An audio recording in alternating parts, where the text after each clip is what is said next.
জাপানে আসার আগে দেশে আমি ভাবতাম যে জাপান গিয়া ভিডিও করে একদম ভাইরাল হয়ে যাবো, কিন্তু জাপানে আইসা কামলা দিতে দিতে ভিডিও কোনো থাক দূরের কথা, মানে একটা ছবি তোলারও সময় পাই না।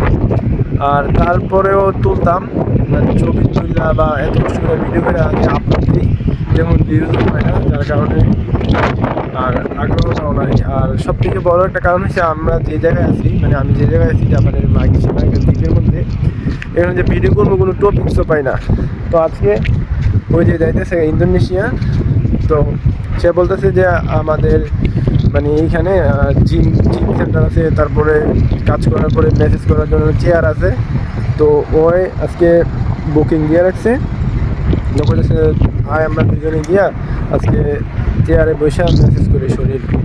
তো ভাবলাম যে যাই আর আপনাদেরকেও দেখাই। তো চলেন দেখি কী অবস্থা, কীরকম মেসেজিং চেয়ার। চলেন, এই হচ্ছে মেসেজিং চেয়ারের গাড়ি। জাকিসান ওয়াকুশিমাস্তা।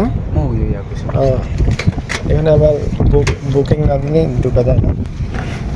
আজকে আমাদের বুকিং ছিল সন্ধ্যা 7টা থেকে 8টা পর্যন্ত। আমরা 1 ঘন্টা এই চেয়ারে বসে আমরা মেসেজ নেব। আর অলরেডি জাপানিতে একজন আয়শা মেসেজ নেওয়া শুরু করছে। তো এই হচ্ছে আমার চেয়ার আর ওইটা জাকির সানের। আর এই মেসেজিং যে কর্নারটা, এটার মধ্যে 4টা চেয়ার থাকে, একসাথে 4 জন মেসেজ নেওয়া যায়। তো আমি আমার চেয়ারে বসে জাকিরকে বলতেছি যে এটা কীভাবে চালু করবে। তো সে বলছে যে একটা রিমোট আছে, রিমোটের মাধ্যমে, বাট আমি পারতেছি না।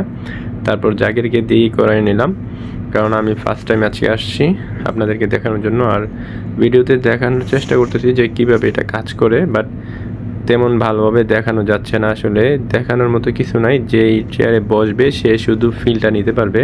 তো আমি হাত দিয়ে ট্রাই করতেছি যে একটু দেখানোর জন্য। এই যে দেখেন আমার হাত কীভাবে নড়তেছে, এটা পিছন দিয়ে চাপ দেয়, হাতেও চাপ দেয় হাইড্রোলিক সিস্টেমের মাধ্যমে। দেখুন আমার পা কীভাবে দুই দিক থেকে হাইড্রোলিক সিস্টেমে চাপ দিতেছে, আরামই লাগতেছে। বাট পিছন দিক দিয়ে যখন আপনার এই কী যেন আছে বল সিস্টেম, ওইগুলো দিয়ে যখন আপনার মেসেজ করা হয়, আমার পিঠে ভাই ব্যথাই করতেছিল। আসলে আমার তেমন ভালো লাগে নাই, হয়তো বা ফার্স্ট টাইম দেখে। আমি জাকিরকে বলছি যে তোর কেমন লাগে, সে বলতেছে যে আমার তো ভালোই লাগে, বাট আমার ব্যথা লাগতেছিল, যার কারণে আমি খুব বেশিক্ষণ নেই নাই। 7:30 পর্যন্ত, আধা ঘন্টা পরে আমি বের হয়ে গেছি।